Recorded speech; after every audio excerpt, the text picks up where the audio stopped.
Well, hey there everyone. So this week we're gonna do something a little bit crafty. So I was trying to think of what to do this week, and I keep wanting to paint because of this bad boy, and I'm like obsessed with how this turned out. So an idea popped into my tiny little brain, and I kind of wanted to do a 3D painting. So let me explain what that means. So I ended up buying these shadow boxes. So basically what I'm thinking of doing is like painting each element and like cutting it out and then gluing it in like layers along the bottom here.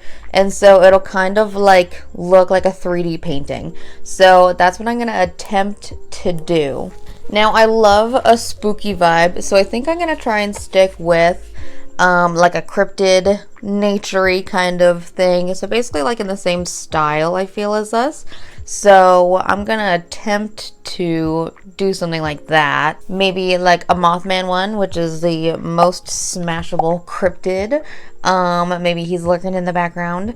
Maybe some pine trees, and I kind of want to play with the flashlight effect, but we'll get into that a bit later. So basically what I have to do is I have to individually paint out each element that I want in this 3D like little painting land, and then once I do that I can cut them out and then glue them into this shadow box. Now a little issue that I do have, however, is that I didn't want glass on my shadow box, but I couldn't find any without glass that weren't like $70, so I just got this little one with glass. And this might be a really bad idea, but I kind of want to, I can't get the glass out without like breaking the box or breaking the glass. So that's what I am going to try, is I'm going to try and break the glass. It's really thin. I'm going to try and do it safely, and I might be able to manage to do this. Another reason I wanted to kind of not have glass there is because I would rather load it from the back to front than take off the back and do it front to back, because that's just how my brain works. I'd rather work that way. So I am going to attempt to break this glass, and if it screws up, I got another one. So if this plan doesn't work, I can just do it the regular way with the second one. So I think I'm gonna try and do that. So that's actually the first thing I'm gonna do. And if I can get the glass to successfully break and come out of this thing, I'm gonna go ahead and just like paint the inside to be like a darker nighttime color, so that I can start setting the scene. So I'm gonna wrap this in a towel, probably grab like a screwdriver and a hammer and attempt to do this. Don't do this at home, kids. It's a little dangerous. Okay, I've wrapped her up in a towel, and I think I am gonna go with a screwdriver and hammer option. This is a little scary. It feels wrong. Okay, let's try. I'm a little scared.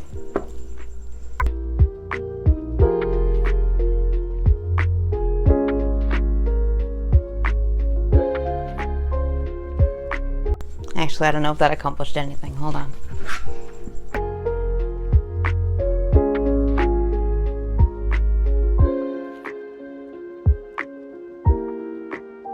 Hello?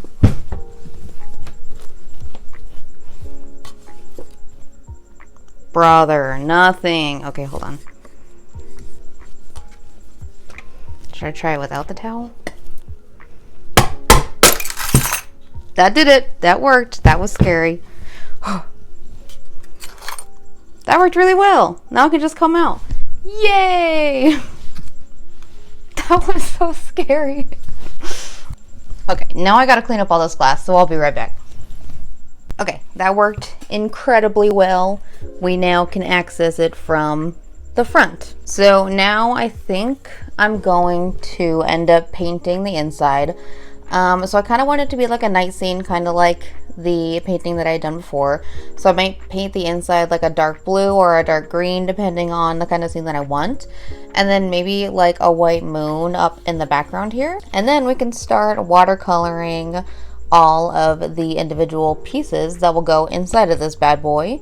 So let's go ahead and get started with that. So I decided to wait on painting the background of the shadow box, and I wanted to start with the watercolor first. So the kind of vision that I had is this is going to be like a pine tree kind of forest, and so I'm basically going to have like 3 levels of pine trees. So we're going to have like the back pine trees, those are going to be the darkest and the least detail, and then the middle pine trees, they're going to be a little bit lighter and a little bit more detail, and then the close up pine trees, which are going to be bigger and fully detailed. So I'm going to do 6 trees in total, so 3 on each side. So I basically took the little cardboard piece in the back and used that as like a stencil so I could get the sizing right on these trees.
And once I sketch them out, I'm just going to go ahead and paint them in their various colors.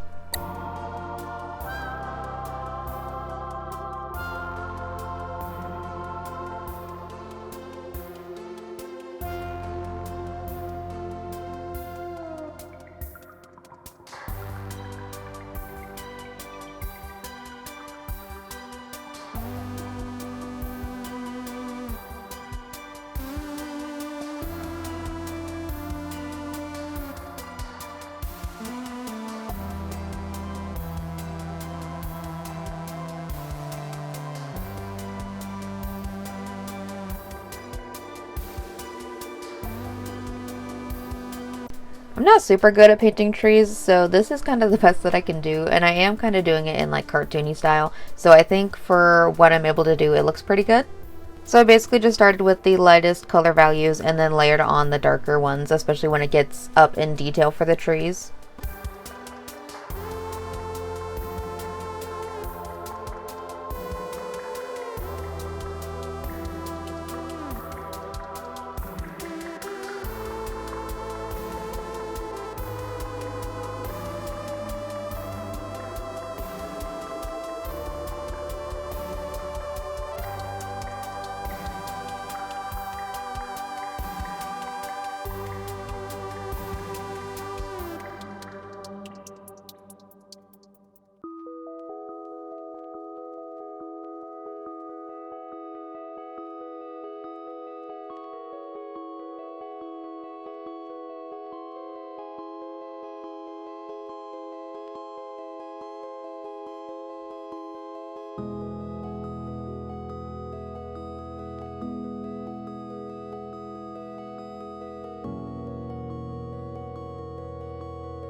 decided to do the painting first because I wasn't quite sure what I wanted like the background of the shadow box to be colored. So I did these 3 trees.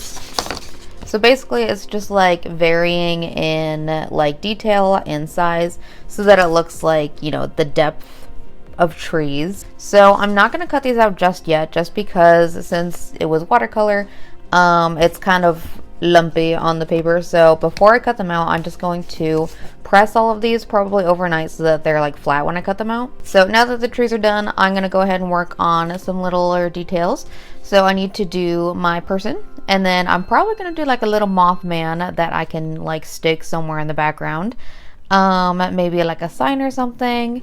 So we're going to finish up the watercolor today, and then probably once I get all the elements, I'll decide on the color for the back of the shadow box. And then I'm going to press all of these pieces overnight and then cut them out and glue them tomorrow. So let's keep chugging along. And now I can paint my little person. So she is going to be basically the same as the other painting, except I gave her jeans.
And now for our little Mothman. So this isn't quite as sexy as I wanted him to be, but this is what I can manage. So he's basically just going to be like peeping out from one of the trees here, which you can kind of see I have drawn out.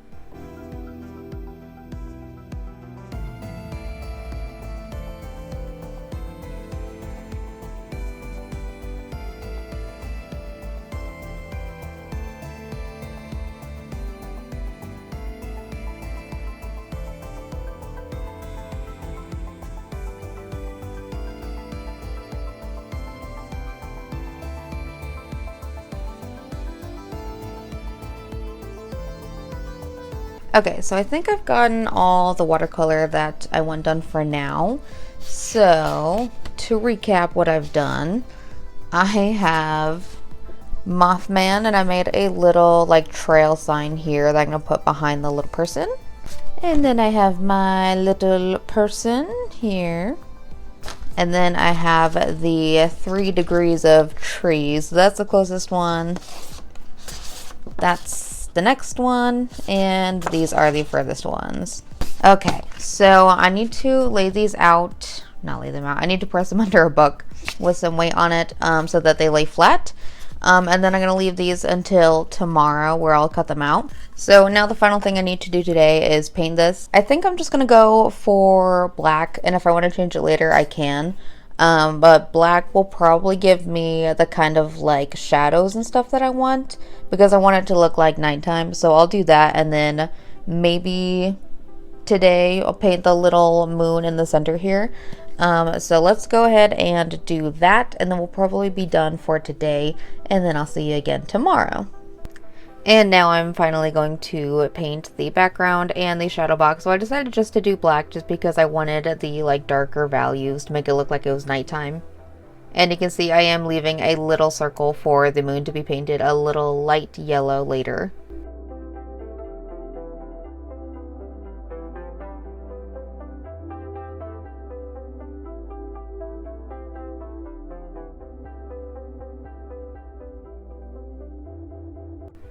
And then once the little background piece was painted, then I can paint the inside sides of the shadow box black as well.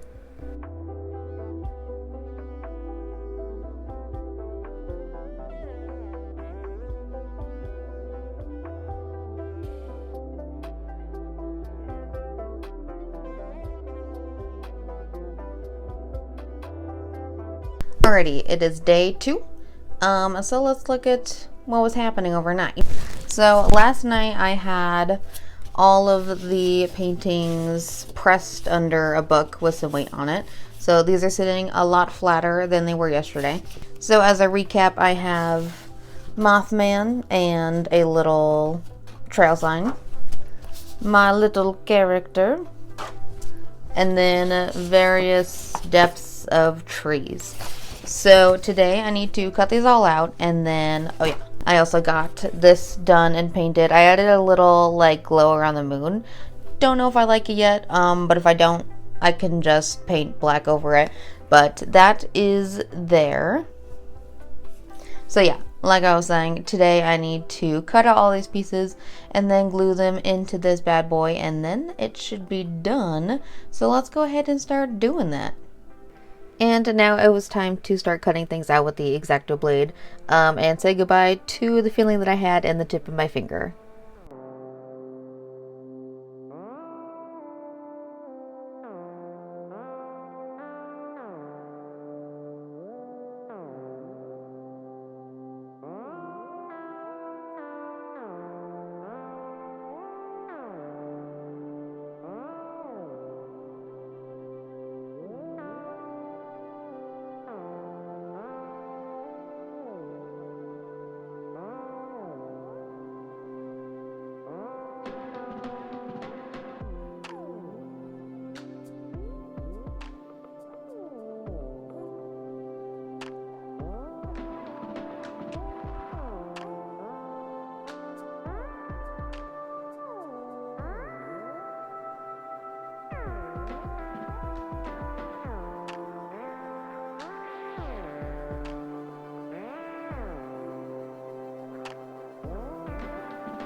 And then my little character could be cut out. No, I'm not going to cut out the little beam of light because I will explain what I'm going to do with that later, but I'm going to cut out everything else.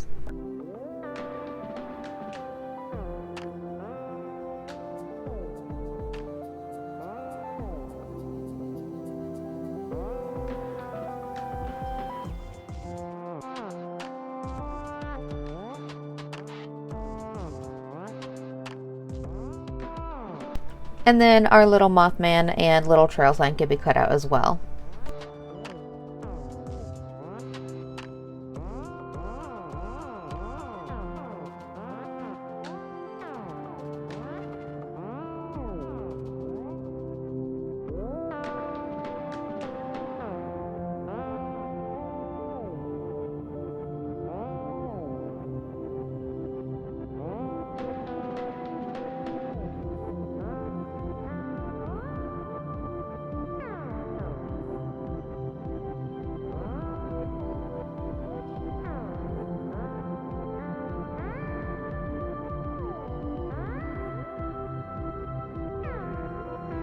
So this is going to be the setup that I'm going for. It's going to be like a little bit spaced out throughout the shadow box. But this is kind of the image, and it already looks so cool.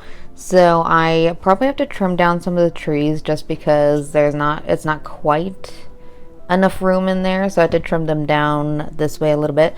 But besides that, I'm going to go ahead and get my tacky glue out and start placing them into the box.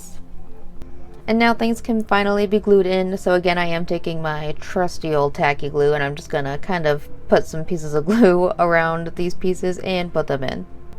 So the first thing that I have to do is I do have to glue my little Mothman hiding behind one of the trees here.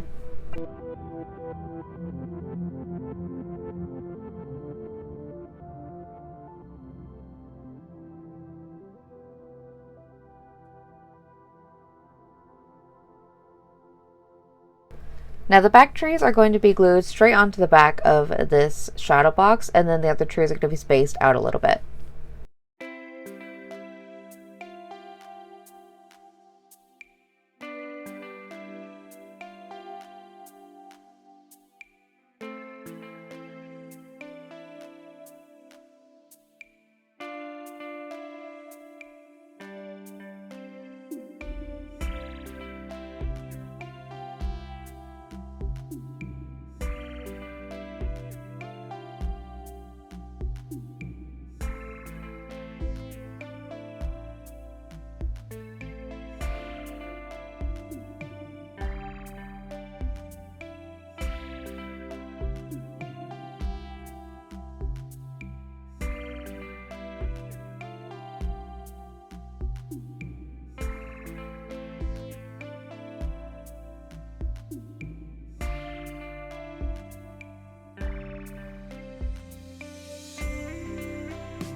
Now I had to put various brackets within this piece to like keep the trees back and everything, and one of the brackets I had to do was I had to put 2 little pieces on the back of my little person so that she can stand up.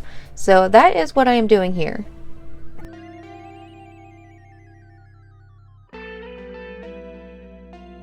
Okay, so for the flashlight effect, what I've created is this little plastic piece. So I basically found a piece of plastic and drew a highlighter on the back and then put some clear tape over that so that I don't smudge the highlighter, and then I'm gonna glue it to like the flashlight, and it's gonna give kind of like a little flashlight effect kind of. So I'm gonna go ahead and glue that piece in.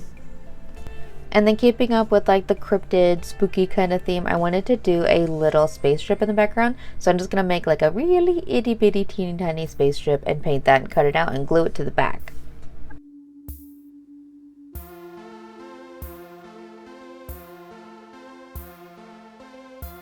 And then for the finer details, I wanted to put the little claws of Mothman on this little tree, so it was kind of like wrapping around the tree and just like peeking.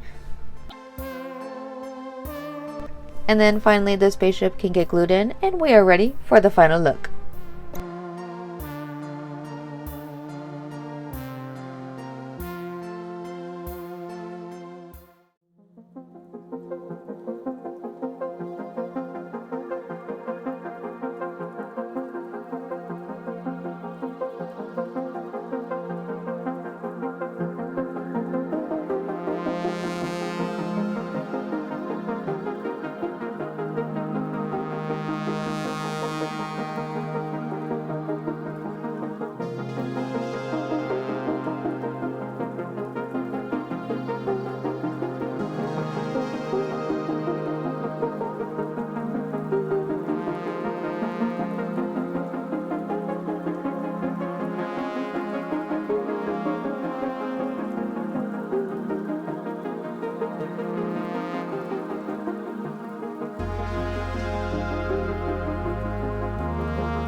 And there goes the feeling in the top of my finger once again.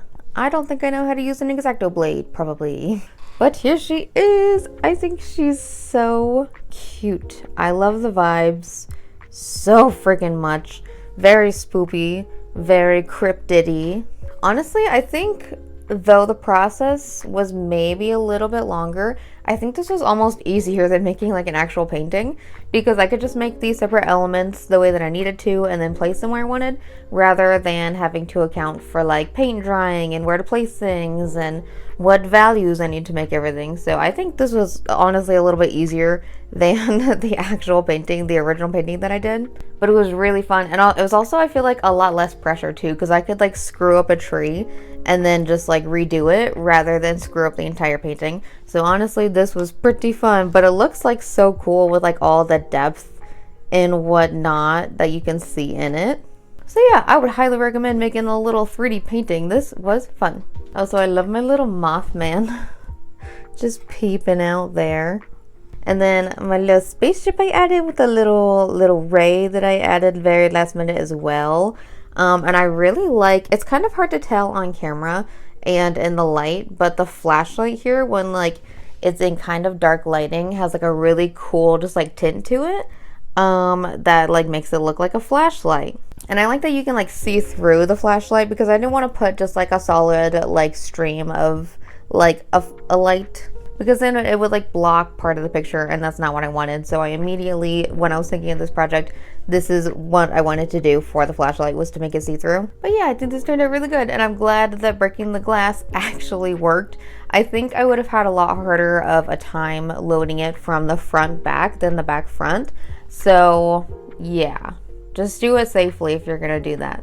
Well, anyway, thank you for hanging out with me and crafting this little guy. This is gonna go under the bookshelf on my wall because I have like a little blank space, so this is gonna go great there. One thing I didn't like about that one painting that I made in the book is that it's stuck in a book, and I want it on my wall so I can look at it, but I can't like take it out So I was suffering, and now I no longer have to suffer. So, anywho, if you like what I did, like and subscribe. I post most Saturdays, mostly at noon, and I will see you in my next video. Thank you for watching!